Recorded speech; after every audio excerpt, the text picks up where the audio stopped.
What's up everyone, Marco here, back with another Google Ads video, and today I want to talk about a super important topic that can potentially save you thousands or even tens of thousands of dollars on Google Ads and make your campaigns more effective, and that is by properly understanding search terms and by properly excluding them, learning from them, building better campaigns based on those insights, because the vast majority of you are probably sitting on a gold mine when it comes to the search term report, and you could learn a lot from it, craft new strategies based on it, and as I said, save a lot of money. So what you see here, because I want to get started right away, is a client account that is not too big. You see the search term report, right? So going over here, campaigns, insights and reports, search terms, and I always typically use every single campaign that we have. And what you see here is a search term report that is already segmented by not including brand, of course, for obvious reasons. And the vast majority of this account, though, the vast majority of the spend goes into PMAX. So the account is not that huge, 20,000 per month in ad spend, relatively modest budget, not that high. And only a fraction of that is spent, on actual shopping and search campaigns, because in that account, PMAX works incredibly well.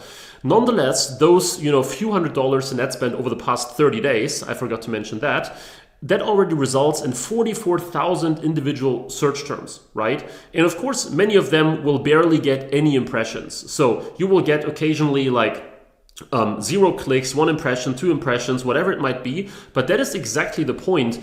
Normally, when brands do negative keyword research or analyze the search terms, what they do is they basically sort the entire thing by clicks or cost or impressions. They look through like the first 10 to 20 search terms, and then they call it a day and they're like, okay, the rest will be a bit too difficult. The problem though is that you will find most of your useful negatives. You will find the data that is really worth excluding. You will find the data that will actually, increase your performance, make your account and campaigns better in the long tail, right? Very rarely do you see like a search term that pops up right away where you notice, oh, wait a second, I can exclude this and save $5,000 next month, right? That typically doesn't happen. So what you want to do is you want to go here to the search term report, as I said, and you want to configure whatever makes sense for you. Typically, I like to, for example, exclude our brand terms, and sometimes I also exclude, terms that have made more than, let's say, 1 conversion or something like that. Once you have that set up in place, what you can do is you can click here on download, and you can, what I prefer,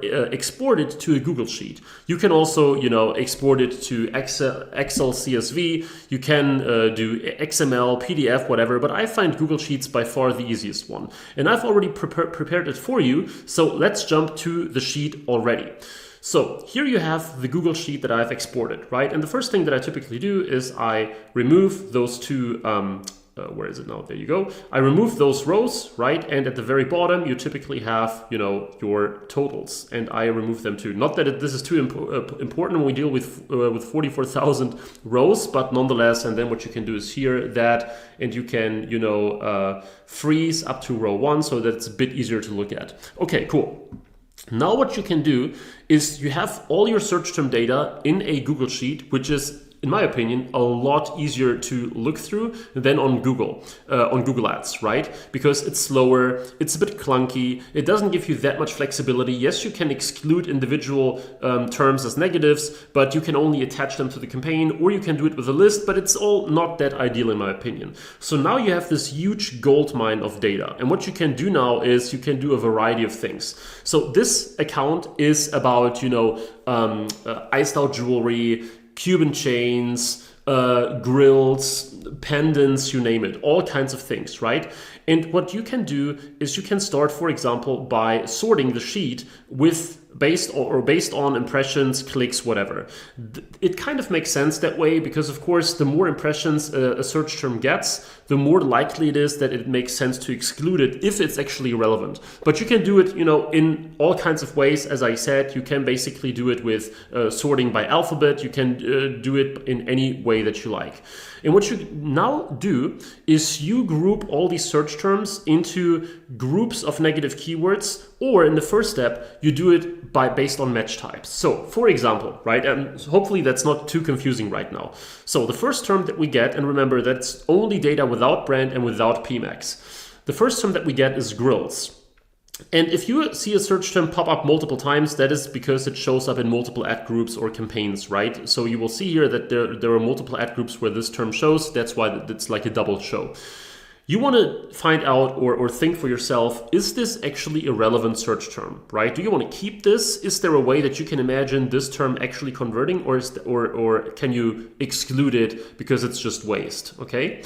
And in my case, I would say, yes, it's relevant. Same for this. Then here, it's relevant, right? It's in Spanish, but still, it's relevant for us. And I can tell you that the vast majority of those first that we see obviously are relevant because I've had a look at them numerous times. Even Rolex, even though, of course, we're obviously not selling Rolex watches, surprisingly, we get a ton of conversions from that term throughout PMax. And I've been working with this account for 4 or 5 years now. It's actually our oldest client at this point. It's pretty crazy. And the term Rolex has for some reason always performed pretty well. So it's kind of random, but it works. And the further you come down this list, right, the more you typically see things that are not that relevant. And you might ask yourself, why should I do that if I just get 35 impressions, 34, etc.? The point is, every single search term that you exclude increases your click-through rate typically, if it's not relevant, right?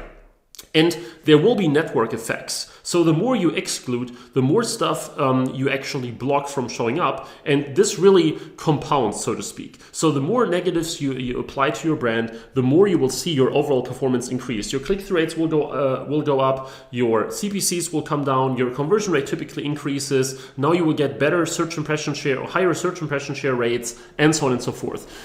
When it comes to now finding out about those negatives, there are multiple ways. You can, for example, do the following. You can go through it and you can say, okay, I want to, print everything in bold that I don't think is relevant. And then later on, you can come to those specifically and you can only copy out those specific terms, right? Or you can have some other stuff. You can say, okay, everything that is not relevant, completely irrelevant, for example, I will color in red. And when I'm not quite sure about it, you can do the following and you can say, okay, now I want to do it in yellow. And when, you are absolutely not sure, or when you say this is a great term, right? You guessed it already, you can do it, for example, in green. And maybe every now and then, because this is not only for negative keyword research, but this is to find out what is actually working, you can, do it in these 3 colors, because that way you maybe get some new ideas for running campaigns, building search campaigns, changing the product titles of your merchant center feed, and so on and so forth. So with this 3-color setup, I know that it's a bit time consuming if you did that way because you constantly have to jump back and forth, but still, that is a great way to do it. When I'm doing pure negative keyword research, because on our end here at Cartlift, right, where we handle Google Ads for e-commerce brands and scale them, we have, of course, more advanced processes in the background. For example, we have a script where we mark certain terms with a certain, in a certain way, like printing it in bold, and then we have a script picking all those terms again, and then we take them, copy and paste them, etc. In a first run, I'm just looking for things that are truly irrelevant. And here's already the first important point. Depending on where you are, you want to either focus on completely irrelevant terms, or you want to focus on the ones, where the moment that you have to think whether something is relevant or not, when you are at the very beginning, chances are you want to exclude them, okay? So let's say you have a small budget in the beginning, only $50 a day, $100 a day, whatever. At that point in time, usually you cannot afford getting all kinds of traffic to your site, right? At that point in time, you want to focus on the absolute lowest hanging fruits, and the absolute lowest hanging fruits are normally pretty clear in terms of the search term. So for example, when you sell sneakers, right? Let's say you only sell sneakers for men, then at least you want to, either have like demographics targeting, or you want to have people that enter sneakers for men, black sneakers, if that's a color that you sell, and so on and so forth, sports sneakers, you name it. Whereas if when you sell all kinds of stuff, of course, you are a bit more loose on that. But the point is, in the beginning, you want to go for these low-hanging fruit terms that are often a bit more long tail. And you want to exclude something like, for example, here, chain, right? We sell iced out chains and other related stuff. However, we noticed, same thing again, that this term with all the conversion data that we have at this point is converting pretty well. When you start, and I can remember in the very beginning I did that, in the very beginning I excluded terms like chain and rings and pendants and things like that because they were too broad. And that is stuff that you will notice when you go through this report right here. And something like chain or, earrings, stuff like that, when you think about it, you would probably print in yellow, right? Because it's a term that is not super relevant because it's a bit broad, but you can still imagine someone buying your product based on that. Whereas, again, if you sell sneakers and someone types in, I don't know, flip-flops or Crocs or something like that, it's pretty unlikely that they will ever turn into a conversion. Like the chance is probably 0.001% or something. So be realistic here and think about what is completely irrelevant, somewhat relevant, but a bit broad, and what can, just go away.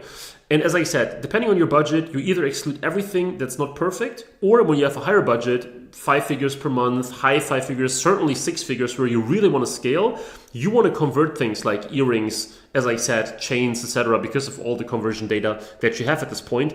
And that is something that you can do very effectively when you go through this sheet, so that it's a lot easier to look at all the data, make comparisons, and so on and so forth.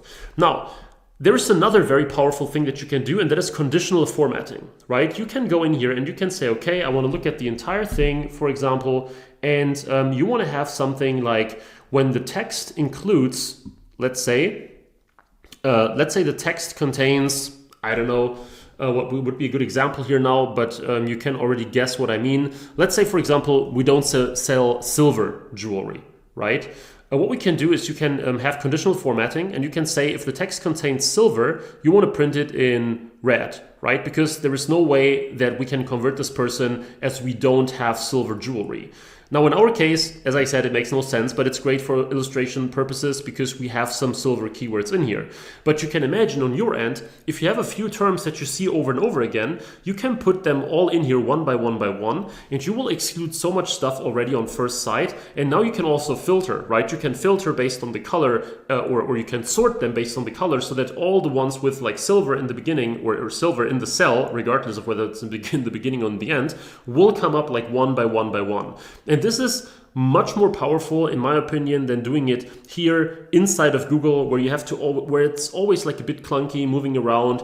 If you have experience in the search term report, you definitely know what I mean. So doing it in sheets with conditional formatting, sorting things the right way, grouping terms into multiple groups rather than this binary relevant or irrelevant, right? This is, in my opinion, the best way to do Google Ads keyword research, negative keyword research, search term analysis now in 2025. So here's a quick recap and some notes on this whole thing. The first step is you want to take your search terms in your Google Ads account. You want to actually go ahead and export them to Google Sheets, either pre-filtered or you do the filtering here in Google Sheets, right? You can also go ahead and say, hey, I only want to look at, terms that have more than, let's say, for example, 5 impressions, right? By going in here and saying, okay, I want to have something that has a condition of, more than 5, right? Or more than 10 or whatever. Then in the second step, you have your sheet in here. You want to do a little bit of formatting, make it easier to read and so on and so forth. And then you want to filter, if you like, and go through this report. The more you have, like if you have hundreds of thousands of search terms, it probably makes sense to have a filter saying more than 5 or more than 10 impressions. You want to think about how you want to exclude those by using colors for relevant, somewhat relevant, or completely irrelevant, or by just going for the irrelevant ones.